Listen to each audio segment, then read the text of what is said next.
Hello everyone, next video from me. This time, signed Ice Age set. This will be, I think, the largest one that I have. Ice Age 383 cards. So let's start. I hope the battery is enough to get us through here. Otherwise I will have to do some cutting and I'm not as qualified as I'd like to be with this whole video mixing thing. So here we go. Starting off again with white. Quint Nouvers, a Darkar Unicorn. Beautiful card. Strange ability. As are a lot of the cards in this set. I have to see. Yeah, you can see. Lots of cards in the Ice Age set. I've been basically reprints. Here we have the Armor of Faith, which is basically nearly a similar copy, or nearly the same as the Holy Armor from the original set, but instead of a +0/+2 you have a +1/+1. Here you have Battle Cry, Scarabs, Blinking Spirit, one of the most hated cards before. What was it? Was it the change? Yes, before they introduced the stack, because you couldn't kill that bloody thing. You lightning bolted it, they took it to their hand. If you said, yeah, but I have a second lightning bolt, they used the 0 cost ability again. Annoying. Here we have again Dragon Whelp on the blue Scarab. Call to Arms, Caribou Range, and then of course Circle of Protections, all the colors, beautiful, beautiful cards. Then cards like Cooperation, the art is so cool. This demon or this shaman smiling with the girl here. Then all-time favorite, of course, Disenchant, Drought, Death Ward, the only ward that made it to Ice Age. Enduring Renewal, Elvish Ranger, oh, Healer, sorry, Energy Storm, General Shark. First time they introduced one-colored legends in Ice Age, yes. Vilya, Formation, target creature gains bending until end of turn and draw a card for 2 mana. I don't think so. Hallowed Ground, the snow-covered lands, we come later to them. Hyperion, Kelzinko Ranger, Justice. The Knight with bending.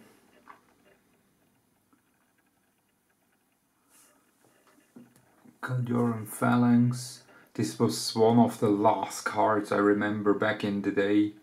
I never saw that, and then in some trade binder I found the card. Because you have to remember, 1995, there was no internet, or yeah, there was internet, but you couldn't really compare it to today. So you didn't really, you had card lists, but you never saw pictures of the actual cards. This was the first time the trade binder, and I snatched it, traded it away. Probably for something ridiculous by today's standards, but then again, hey, this card is not signed. Why is it in here? Oh no, it's here. Here it's signed. Okay. Kalduran Sky Captain. Bending Flying First Strike 2/2 for 5 mana. Okay. Then the same thing, 1/1. Kaldioran Warrior, Banalish Hero, same thing. Lightning Blow, target creature gains first strike until end of turn.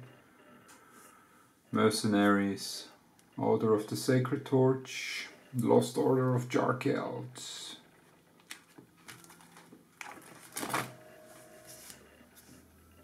Prismatic Ward. We played with those, the Fallen Empire ones, the Ice Age ones. Seraph. 7 mana for a 4/4 Angel. Swords to Plowshares. One of the best white 1 mana spells. Then we're at blue. Cute picture. Balduvian Conjurer, Shaman, Binding Grasp. It's a bit cheaper or easier to cast this than Control Magic, but you have an upkeep to pay. But the creature gets +1 +0/+1. Then Brainstorm, extremely powerful, as you all know. Then Filfolio, I miss him in today's Magic art. That's just great. Breath of Dreams. Also with the cumulative upkeep, could really do some interesting things. Counterspell. I have here one signed by Richard Garfield. I really don't remember all the abilities from all the cards. Like here, Dreams of the Dead. 4 mana. Enchantment for 1 and the blue.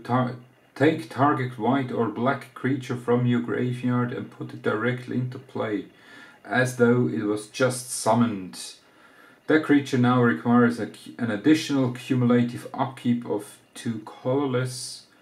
If the creature leaves play, remove it from the game. Actually, bloody damn good if it was a bit cheaper. Ball Lightning, no, it's not white or black, sorry. Hydroblasts. Wall of Ice in blue, which is basically where it belongs. Illusionary Forces. The brothers of the Phantasmal Forces. They have a cumulative upkeep, but they're 4/4. Illusionary Wall. Flying First Strike, 7/4.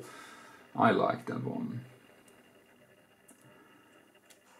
Illusions of Grandeur. There were some quite interesting combos. When Illusionary Grandeur comes into play, gain 20 life. When Illusions of Grandeur leaves play, lose 20 life. And then you had this card from Urza's Legacy, or was it Destiny, where you basically traded control of a permanent with an opponent.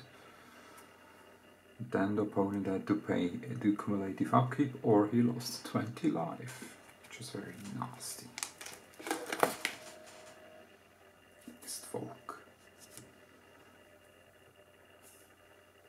Funny, in German, Mist, so the fog you have missed in German, it means garbage. And folk is folk. It's funny. I know. Then Mystic Remora.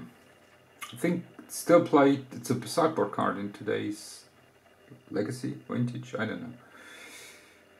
Whenever target opponent successfully casts a non-creature spell, we had quite a lot of those, you may draw a card. Or you can pay 4 to counter that effect. That's awesome.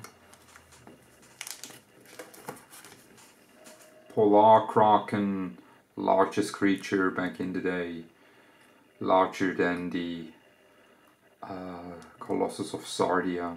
Here, the polar bears, which come later on green. And then here, the interesting thing, I bought this particular card from Nicola Leonard, and former Magic artist. She did Carcass, and also some cards in here. And this card is actually signed by the artist Liz Danforth. And here, to Nicola, next time we sit closer and get to talk. Best, Liz Danforth. Which is basically at the con. Because back in the day, the artists, they got a set of all the cards. And Nicola did what every reasonable collector does. She collected the signatures. And then at some stage she eBayed them off, and I snatched a lot of them off her. I think that's it's great. I normally don't like when there is a dedication on the card, but here it's something special, so that makes it worth a bit more. Sea Spirit. Twisted Reality. This is again one of those obnoxiously hard to get signatures, because James Ernest, he only did this one card, and it's really great with the chessboard twisted, and it's ridiculously powerful if you can maintain it for a couple of turns. Silver Urn. Flying Trample 2/2 for 4 mana. Don't think so. Here you see Nicola's Sleight of Mind. Then Mahamoti Jin in Ice Age. The Cyllidan Ifrit. Snow Devil. Wall of Thunder. Here if you pump it, it's +1/+1, but it's very small and basic power level. Wrath of Mary Lach. Sorry. Zur's Weirding.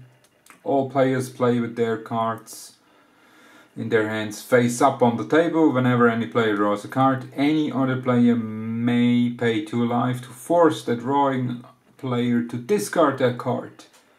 That might be something for 1/1 commander, because in multiplayer you die.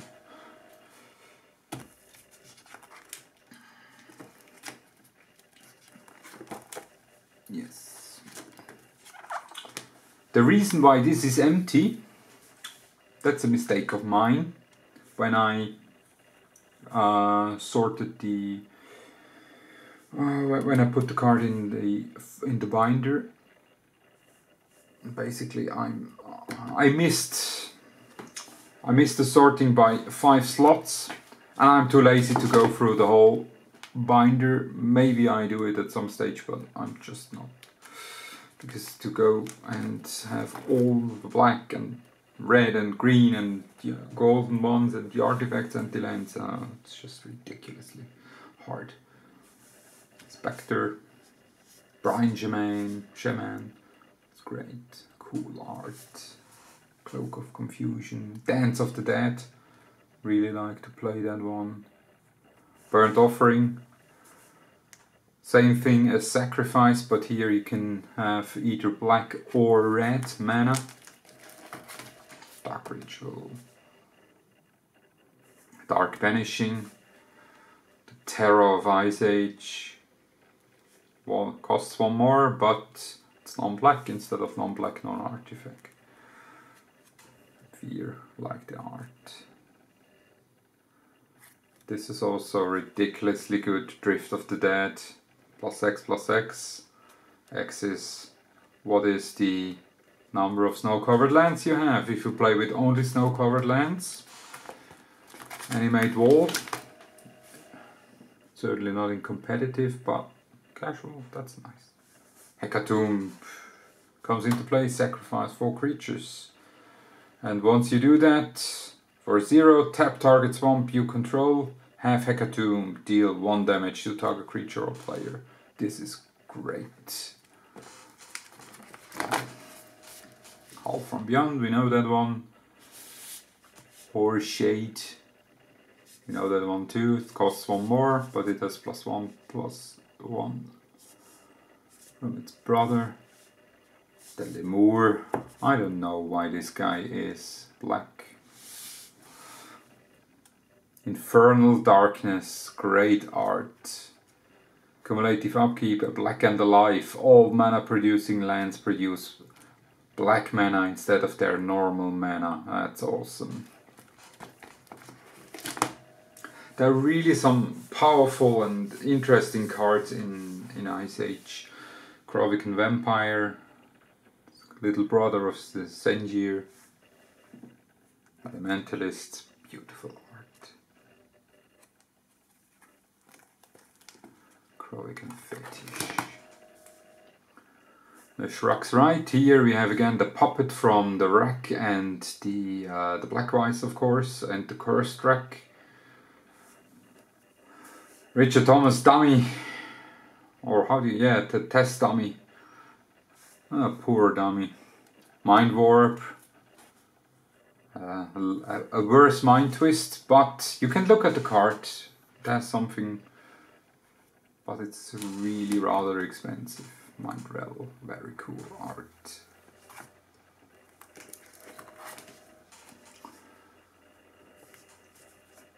Union of Leshruck.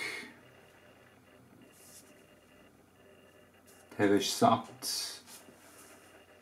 Mind Whip. Maulburns. Moorfiend. We also had that one with another name. And then of course Necropotence. Awesome card. One of the best. That was my favorite Type 2 or standard deck back in the day, when we all suffered, or everybody suffered through the Black Summer of 95, 96. That was awesome. Necropotence with Drain Life and Sorin Orb. You drew 4 cards at the end of your turn. Dark Ritual, Hippie, 4 Strip Mine. That was brilliant. But then they banned, or it rotated out. Pox, also quite a favorite. And then of course Necrit, one of the most beautiful arts. I really have to say, it's great with the lighting and the shadowing. And then of course the usual, the rats.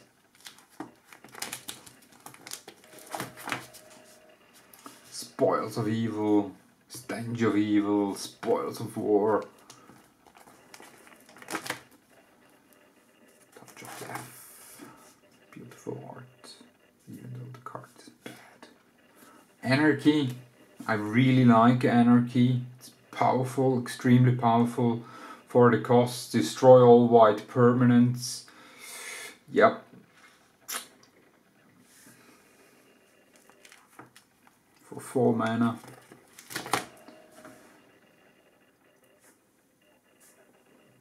The Hydra. Brand of Ill Omen. Chaos Lord 7/7. Curse of Mary Lage. Chaos Moon, Dwarven Armory, one of the other cards that I never saw until very late. I think Homelands already came out, and Alliances, and then I had one booster where this was in.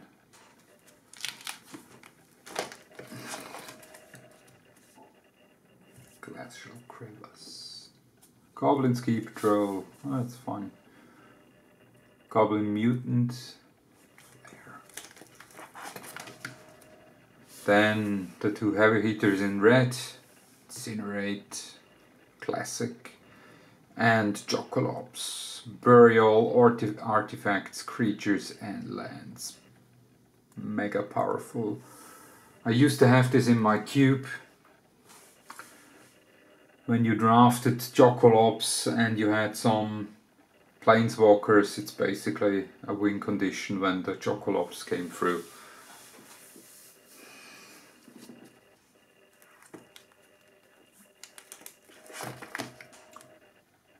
Loveburst. Martin Stromgarld. Again here, Quinton Hoover, the Karplusan Yeti.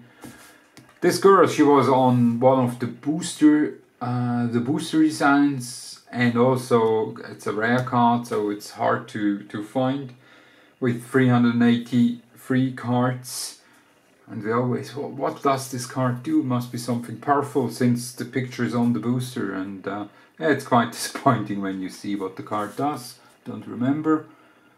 3/3 for 5 mana. Tap it, Karplusan Yeti deals an amount of damage equal to its power to target creature. Basically it fights a creature. Okay. First fighting creature. Mountain Goat. Mudslide. Cannoneers, we also knew them as artillery. Okishir. The Farmer. Darklang becomes a swamp. All the Swamp Walkers. Librarian. And then here, Lumberjack. I really liked that once. Was one of my most my favorite red 1-drops.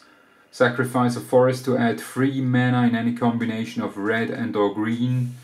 Basically you tap the forest, you had 4 mana, you could play an Urnham Djinn on the second turn. That was horribly effective. Pyroclasm, of course, classic, also the art. Beautiful.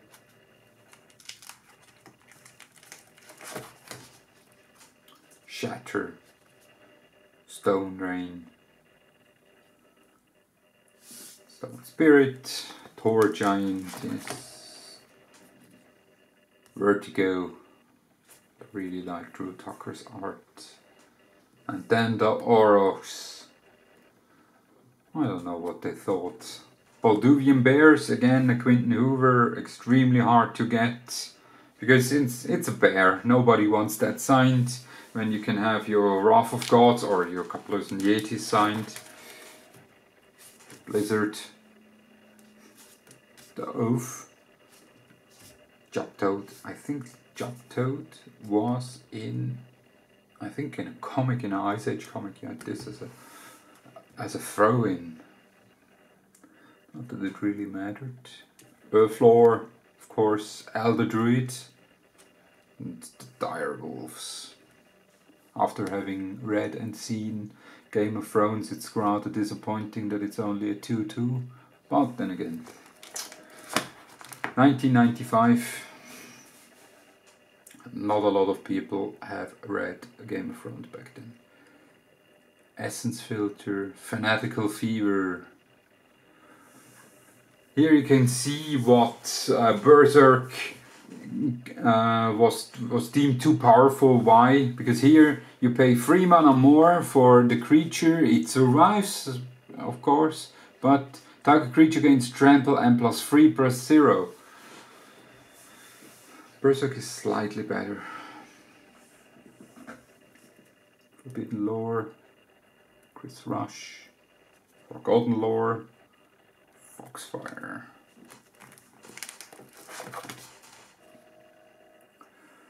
Here you have one of the rare instances where you have 2 people who drew a card. Here it's double signed, Liz Stamford and Doug Schuler have signed it. Realize wins. Here Finjon Elder makes 2 mana, and then the first copy of the Llanowar Elves. This was ridiculously expensive. I think they reprinted it multiple times now, because at some stage this common was like over $10, even $15, because it's an elf. Everybody loves elf. Giant Grove, Hurricane, Jotul Worm.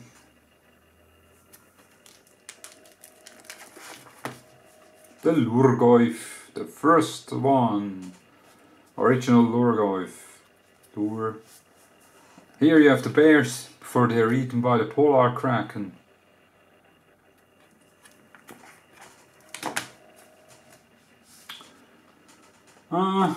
First dinosaur. Regeneration. Ritual of Subdual. Scaled worm.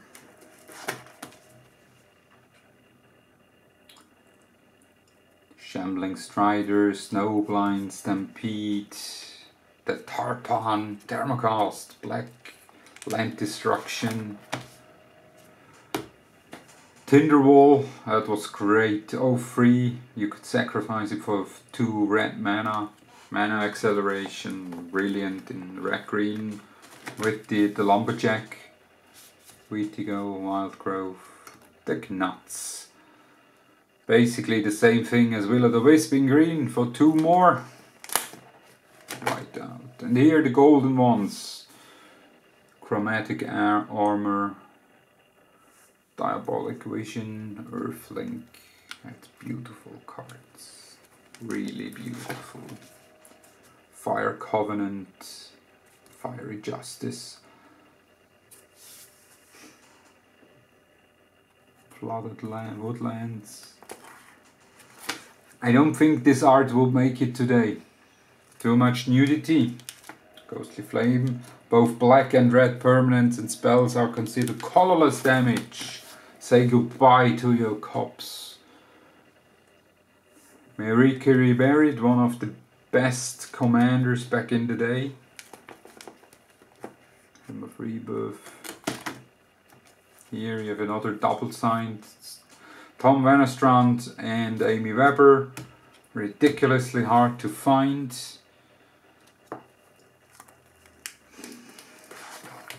And here we have the artifacts, Wings of the Estir.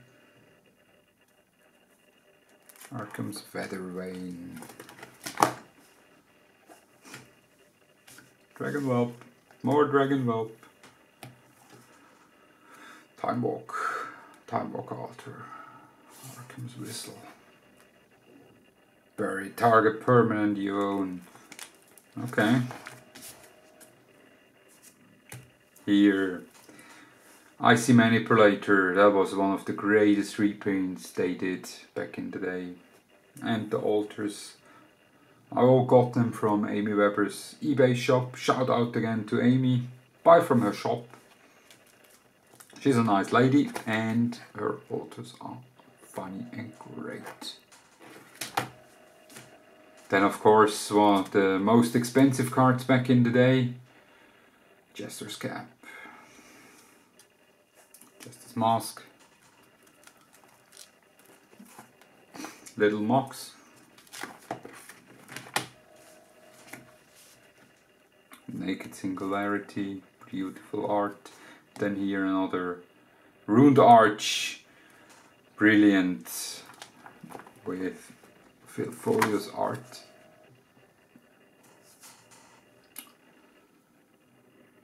Catapult, Staff of the Ages, Time Bomb.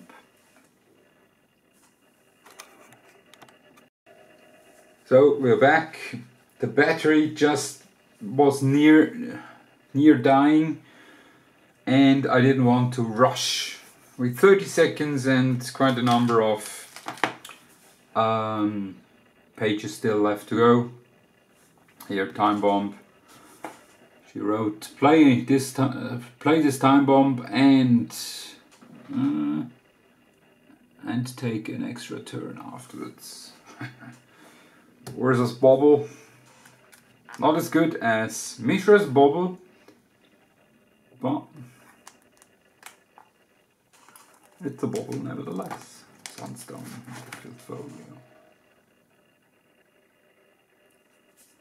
War Chariot, Sorin Orb, and then the Painlands. I remember when I first opened one of the boosters and I had a Painland and I thought, That's extremely bad compared to the tundras and the taigas and the underground seas and the savannas, but in the end art was great, and you could shout and scream and puff. Wizards didn't budge there. Surin Orb. Here we have another Liz Stamford to Nicola Leonard from an Arizonan. How did I do? Glacial Chasm, cumulative upkeep 2 life. When Glacial Chasm comes into play, sacrifice a land, you cannot attack, all damage dealt to you is reduced to 0. Rather nice. Kaplusan Forest. Those lands here, the one with the depletion counters, they are just bad. Sulphurous Springs, like the art of the little demon in the hot springs. And then snow-covered lands. Here we have the plain, island, swamp, mountain, forest, and then the normal plains, island, swamp, mountain and forest.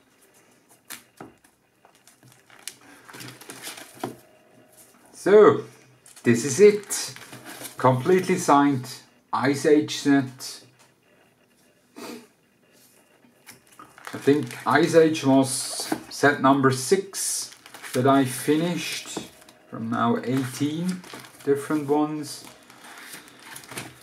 Ice Age is extremely hard to do because it's quite a number of Quentin Hoovers and Tom Vanastrands, also the James Ernest that I showed.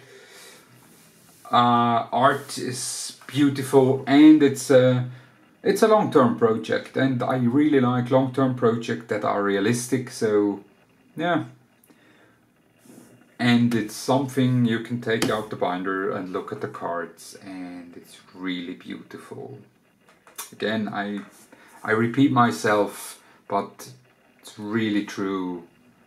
The art here, and compared to art nowadays, it's just, it feels bland.